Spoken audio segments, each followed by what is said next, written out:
નમસ્કાર મિત્રો, આઈસ્ક્રીમ અને પનીર ખાતા પહેલા 100 વાર વિચાર કરજો. જી હા મિત્રો, તો સમાચારમાં વિગતવાર વાત કરીએ તો વડોદરા વાસીઓ માટે ચોંકાવનારા અને આરોગ્ય સાથે ગંભીર ચેડા કરતા સમાચાર સામે આવ્યા છે. શહેરના અલગ અલગ વિસ્તારમાંથી લેવાયેલા ખાદ્ય પદાર્થના લેબોરેટરી પરીક્ષણમાં વડોદરા મહાનગરપાલિકાની ખોરાક શાખાની તપાસ દરમિયાન 19 નમૂના ફેલ સાબિત થયા છે, જેમાંથી 18 સેમ્પલ સબસ્ટાન્ડર્ડ અને એક સેમ્પલ અનસેફ સુરક્ષિત આરોગ્ય માટે હાનિકારક જાહેર કરાયું છે.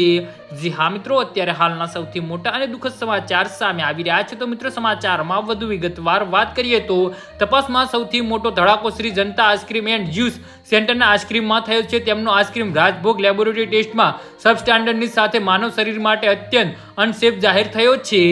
જે હા મિત્રો, Kamala 3 enterprise, vanilla Gujarat ice cream અને મૃદા બાર એન્ટરપ્રાઇઝ, એનિમિકા એન્ટરપ્રાઇઝ અને માંતેશ્વરી આઈસ્ક્રીમ પાર્લર. જી હા મિત્રો, તો આના વિશે તમારું શું કહેવું છે તો નીચે અમારી કમેન્ટ બોક્સમાં જરૂરથી જણાવજો અને અમારી યુટ્યુબ ચેનલને સબસ્ક્રાઇબ કરવાની ભૂલતા નહીં. ધન્યવાદ.